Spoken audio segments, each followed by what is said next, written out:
The time-traveling episodic adventure Life is Strange was a sleeper hit and took home so many awards, one mantle would not hold them all. Now we've got a prequel, Life is Strange Before the Storm, on the way. Here to tell us more is co-director Chris Floyd and writer Zach Garris. Gentlemen, welcome to the show. Hi, thanks so much. We're joined by Lucy O'Brien. Hi guys, look, it's such a pleasure to have you here. First of all, Deck 9 Games, this is not Don't Nod. You guys are a brand new studio. Right. Tell us about how this project came to be for you. Well, Deck 9 Games has spent the last 3 years preparing to make narrative adventure games. We brought in a team of people from film, television, and video games, and really built up a team of storytellers to make games like Life is Strange. And we developed a tool set we call StoryForge that really unchains those creative people and lets them make great stories. So when the opportunity came to work with Square Enix on Life is Strange, we were incredibly thrilled, absolutely. Just very excited to get a chance to work in this IP. So you set yourselves up to make a game like this, and it just sort of worked out that you were the right team for that. I mean, we were fans of Life is Strange, Sure, yeah. Of course. We wanted to play the next game. We didn't imagine we'd be making the next game. When the opportunity came our way, we couldn't have been more thrilled. That's a really cool story. So it's important to note that this is not Life is Strange 2. That's right, yeah. So Don't Nod announced a little over a month ago that they're working on the sequel to Life is Strange. Square cares so much about this franchise and the community. While Don't Nod has been moving forward with the sequel, they wanted to answer the fans' request to see more about Arcadia Bay, to explore the characters in the world from the first game. And that's how they ultimately led them to us. And of course, this is a prequel, so this takes place before the events of Life is Strange. It follows the story of Chloe at age 16, is that correct? That's correct, yeah. And subsequently her friendship with Rachel, who we sadly never got to meet in Life is Strange. Why was this the right story to tell? We feel like everybody has had a time in their life when they meet one person who changes their world. And looking at the different characters, there's so many rich characters in Arcadia Bay from the first season. Chloe and the relationship we know, we've heard about with this mythic character, Rachel Amber, but we never actually get to experience as players.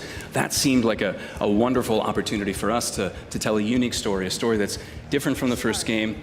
And it takes place, like you pointed out, several years before the events of the game, so it was important to us to tell a story whose ending the fans won't know.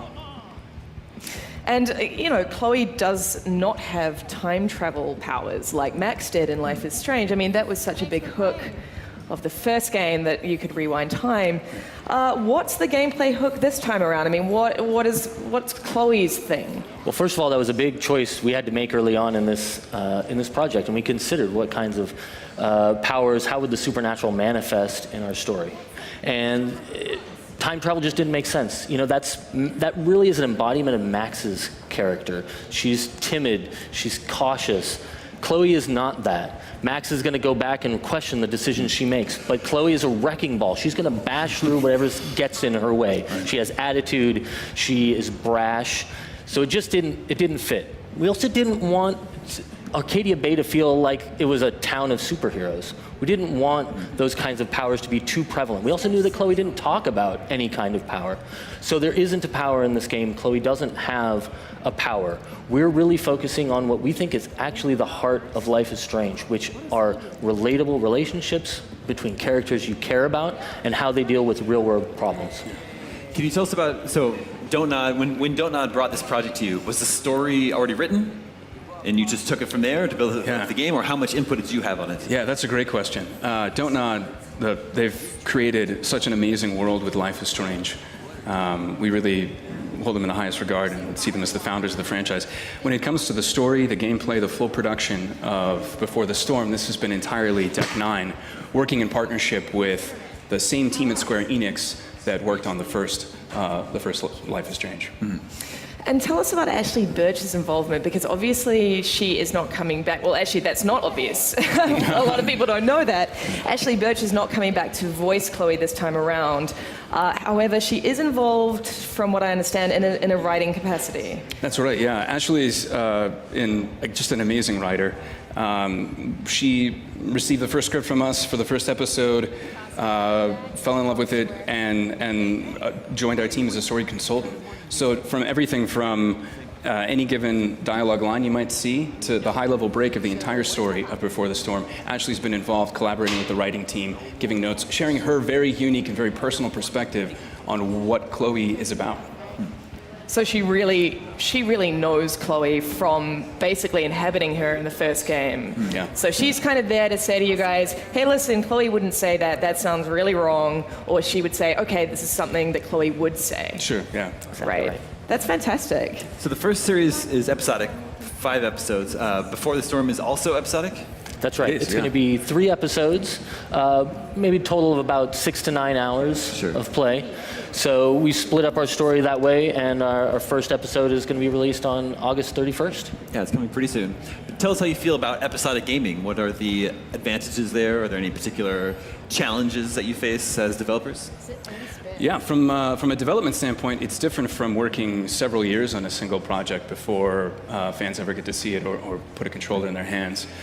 So I think it's exciting to work on segments of content and release it and share it and see the fan response. The community supporting Life is Strange is so passionate and so large. We're really excited to see the response to the first episode. Considering we know where Chloe and Rachel end up, what kind of choice and consequence system are we looking at this time around? Is it more sort of intimate, or is it going to feel as end-of-the-world apocalyptic as Life is Strange did? That's a really good question. Obviously, choice and consequence is so important to Life is Strange, and that's absolutely the case in Before the Storm. But you're onto something. I mean, this is going to be an intimate, relatable story that we're really focusing on this relationship between the two of them, to see and let the player engage in how does that relationship blossom over the first few days after they meet each other. I think we are seeing some of the first gameplay footage here on the screen. From a gameplay perspective, is it going to feel very familiar to people who played the first Life is Strange? Does it play the same way? Yeah, we think the foundations of the gameplay and the storytelling of Life is Strange, that's something we held really sacred, and we wanted to make sure this felt to everyone, to all the fans, just like Life is Strange, just visiting new places and meeting new characters along the way. Sacred's the right word to use. I mean, we are very much fans first. We loved the first game, getting to work in Before the Storm. We wanted to both pay homage and explore areas that will be familiar to fans from the first game and introduce entirely new spaces like the one we're looking at right now. This is a place called The Mill. It's on the outskirts of Arcadia Bay. It's where Chloe at 16 is at an illegal concert. That is very her. Yeah. What kind of character is Chloe in this game? Because obviously she's very foolhardy. As you said, she's something of a wrecking ball. I can't even imagine what she is going to be like as a younger teen. Yeah. So she, like Chris said, is a wrecking ball. She's very courageous. I think it's important to point out, though, that she is not the Chloe we know from the first game. There's a journey that she's going to go on that our game participates in the intervening time. You're going to see her turn into that blue-haired, beanie-wearing Chloe that everybody knows. Yeah, but at the start of our game, what she's dealing with, it's 2 years after her father's died, Max has left. She's all alone. Emotionally and I think psychologically, she's in a very different place from the Chloe we know from the first game. We were talking about choice and consequences earlier. There's a moment here about to come up that's going to be one of our key decisions, where the story can really branch. She's gotten herself in a little bit of trouble here with some overgrown bullies, basically, who want to make a deal out of her bumping into them earlier. So she's going to have to choose how she wants to deal with this situation. Should she fight or should she run? And that's going to have consequences not just in this scene, but later. Tell us a little bit about the new storytelling program that, see, here we go. That's exactly what you're So talking about. here's a key choice that you... Tell us a little bit about the new storytelling program that you guys have worked on to make this possible, in terms of the narrative branching that you have in this prequel. Yeah. Well, it starts with a tool we call Playwright, and that's basically like writing a screenplay, except that our writers can put in the gameplay, put in the branches, the consequences, the checks of what did you do last time to make a non-linear story. Then we take that and we port it over into a tool called Storyteller. And that creates essentially like a giant timeline. And we bring in the characters we need, we apply animations to them, and then we go in and we do the facial performance. We literally have sliders. We can turn up the sadness and turn down the surprise or blend them in whatever way we want to create the emotional performances that we need to get across this story. This is a technical tool set that our team's been developing for over 3 years. That's amazing. There's really nothing else like it inside the industry. Yeah. So here, after this key choice, did Chloe choose to fight? I believe in this in one this she footage chose to here? run. She ran. She ran there, okay. And she flipped the bird, which is very Chloe. Of Yeah. course. But I imagine those key choices, there isn't a wrong answer. That's right, yeah. So, and we see that as a component of Life is Strange. The game, the first season, really embraced it, and we did too. You're going to choose how you want to embrace this adventure and how you want to navigate the challenges that you're going to face. There isn't a right or a wrong. Different choices you have will have different consequences. You're going to develop potentially a very different relationship with Rachel Amber than someone else. So where are we here in this scene? So we've jumped ahead a little bit. This is a place called the Overlook. After the night at the mill, the girls meet up at school the next day. They decide to ditch school. So they've now come out here to this park. Rachel's kind of on a mission, but they're going to have fun. Yeah. And all this footage is from episode 1 that's out in August? That's right. All That's of this correct. is from episode 1. I see. And, we're talking about her relationship with Rachel, and you said that people might have different kinds of relationships, just as Chloe did with Max in the original Life is Strange. I mean, one of the biggest... You guys know what I'm going to ask. I can see on your faces. One of the biggest draw cards of Life is Strange is the shipping and the romance. Is that going to be something that is prevalent in this prequel? Let's actually hold that thought. We got to take a quick break. We'll answer it soon after, right after this commercial break. We'll have more Life is Strange Before the Storm right after this.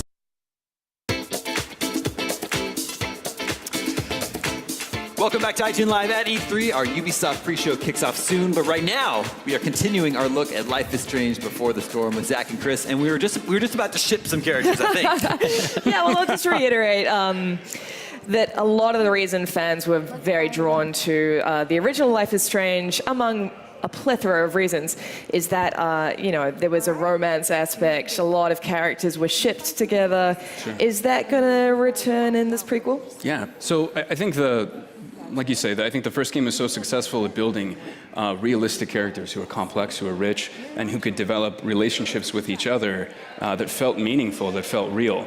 And we've embraced that very much with Before the Storm. It's important to us not to be prescriptive with the player about how they choose to relate to the characters in the world, but rather to create a vibrant collection of characters that they'll have strong feelings about one way or another, and then the freedom to explore expressing those feelings and navigating what those relationships might be. Well, especially considering Chloe's relationship with Rachel was actually fairly ambiguous in Life is Strange. There were moments where I was like, I'm not quite sure how close they were. They seemed to be, at one point I thought they had a romantic relationship. At another point I was like, no, they were just really close friends. So obviously there are a lot of options for you guys to explore. That ambiguity gave us a lot of opportunities, like you're saying, to create the story we wanted to tell something that maybe players aren't expecting, and also leave, as Zach was saying, some of that open to see how they want to develop that relationship with Rachel. You mentioned earlier that Max, lead character from the first game, she's out of the picture here, at least at the beginning. Does she participate at all in the prequel? Yeah, Max's absence is an important element to Chloe's life at this time. But she does have a presence. Where Max had a diary in the first game where she would talk about everything that happened moment to moment while you were playing. Chloe actually writes letters to Max that she never sends. Interesting. Yeah. Now, correct me if I'm wrong, but Max does appear in your prequel, as I understand it, as like a bonus chapter. Is that right? Oh, right. Right. So, so there is an additional episode, part of the deluxe edition of the game. Right. That the farewell episode that's being created when we're finished making Before the Storm itself, 3 episodes, complete story. We're going to add on to that for the fans who really want to play Max one more time, a special farewell episode. We'll talk more about that in the future. Fantastic. And tell us a little bit more about, what we're looking at here. Arcadia Bay, we are returning to Arcadia Bay. Are we going to see any familiar faces? Obviously, this is set a lot earlier, but Arcadia Bay really felt like a lived-in. It had a sort of Twin Peaks-esque vibe to it.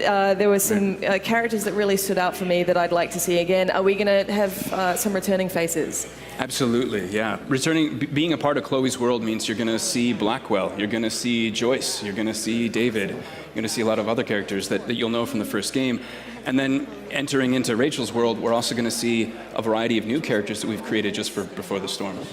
Right, so are we getting are we going to be able to play as Rachel at any point, or is it just very much Chloe's? It's really from Chloe's perspective. It's telling her story. We're looking here at a scene, a familiar location, the junkyard. Eventually becomes Chloe and Rachel's hangout. But here we're going to have a dramatic moment we'd really like to share with the players. Okay, let's turn it up. I'm not moody. I just need some space. Is that all right with you? Okay. Actually, no. I thought we were having a great day together. Why are you acting like this all of a sudden? I'm not acting like anything. I just want to be left alone right now. No, I don't understand. You can't just turn on me for no reason. I'm sorry, turn on you? I guess I forgot. It's always about how you feel, isn't it? Sad Chloe's fucking sad again. Maybe you should try giving a shit about other people for once. Are you serious right now? Fuck!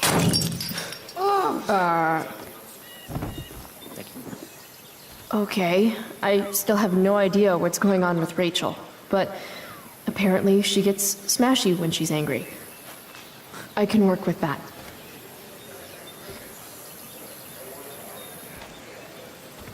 Score.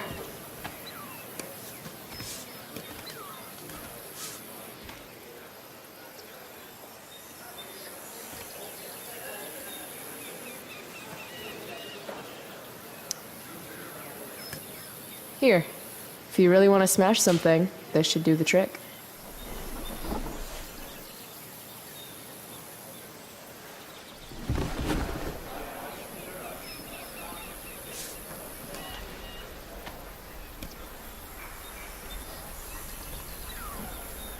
I asked you to leave me alone.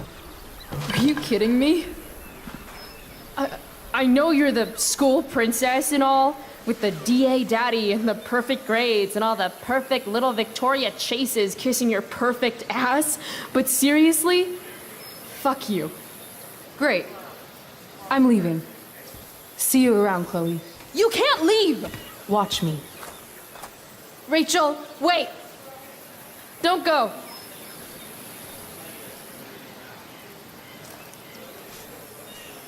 Why not? Because I don't want to ruin this the way I ruin everything else in my life. And what is this exactly?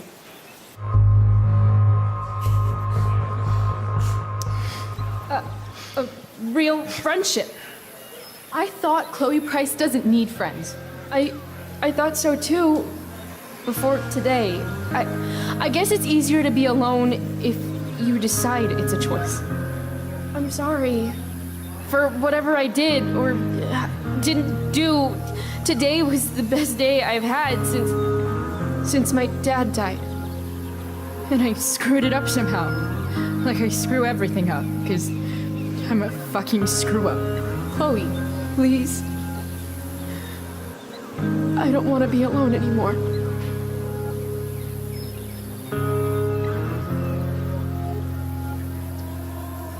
I'm sorry, Chloe. I can't say why, and I know it isn't fair, but I can't be your friend right now. Can't or don't want to. Doesn't matter. I'm really sorry. Goodbye, Chloe.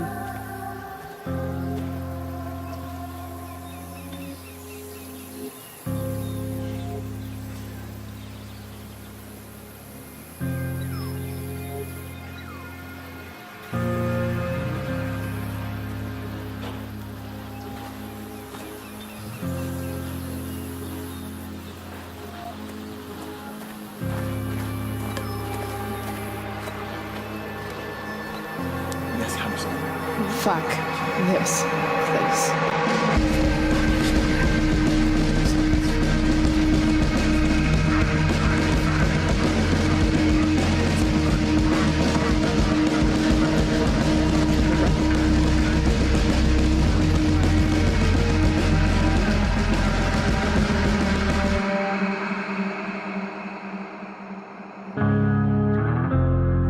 Where will I go when the only home I've known is ashes now?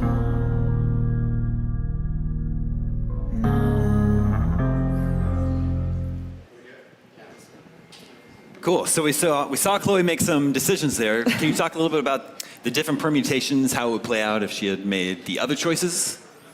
Sure, yeah. So Chloe has a chance here to tell Rachel what she thinks is going on between them and during the course of that day. Rachel's opinion might not even map onto Chloe's based on previous choices that Chloe's made. So depending on how Chloe expresses or the player expresses their interests, Rachel might respond in a variety of different ways. Sure. How do you keep the dialogue? I mean, obviously, this is somewhat aimed at a young adult audience or a teenage audience, as well as those of us who are a bit older who enjoyed Life is Strange. How do you keep the dialogue grounded so it doesn't swing too far into kind of cliche, stereotypical teen territory? Part of that just has to do with, I think, having the right kind of team in place, that a plurality of voices, a diverse body of voices in the writer's room, kind of contributing to the construction of the story. In some cases, we're dealing with 16-year-olds. Cliched even fits. It does, yeah. Absolutely. I mean, I was never in a junkyard like that, but I have experienced similar moments in my teenager. Everything's so intense and so loud when you're that age. Sometimes the writing embraces that. Yeah. We have just a few minutes left. If there's any final questions. Well, I guess for me, you guys said that you were fans first. Why do you think Life is Strange has resonated in the way that it has with people? I mean, when I saw the reaction on Twitter to the announcement of this prequel Before the Storm, people were like, I'm crying, and there were emojis all over the show. Why do you think people love it so much? I mean, obviously it's unique, right? I mean, I think what Don't Nod created has such a unique vision on every level. Visually, the way the game looks, the way it feels, the way it's a story that takes its time and really lets its characters and moments kind of breathe. It just doesn't feel like any other video game. To me, that was such a big part of its appeal. I think for me too, the authenticity of the characters, their frailty, their vulnerabilities, their flaws. I mean, the franchise embraces that. For me as a player, that's what I resonated with. A willingness to explore characters and heroes who aren't perfect. I think we need more of that, honestly. Do you think perhaps some of it has to do with the fact that, it's quite rare to see video games centered on younger, women, like teenage girls? That's something that we don't generally see, at least explored in an emotional way. Absolutely. I mean, this is a protagonist in the first Life is Strange and in Before the Storm of a kind that you just don't typically see.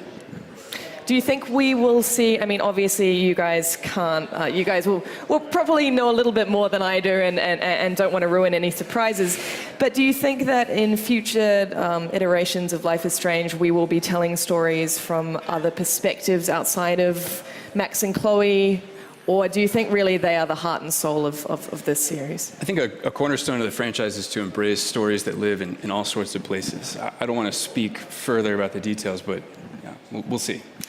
Well, we are certainly looking forward to exploring more of Arcadia Bay on August 31st. That's right. 31st. Thanks so much for coming by the show. Thank you so much for having us. Remember, for all the latest E3 news, trailers, interviews, and so much more, go to IGN.com/E3. Stick around because the Ubisoft pre-show is coming up in just a few minutes. More IGN Live at E3 right after this.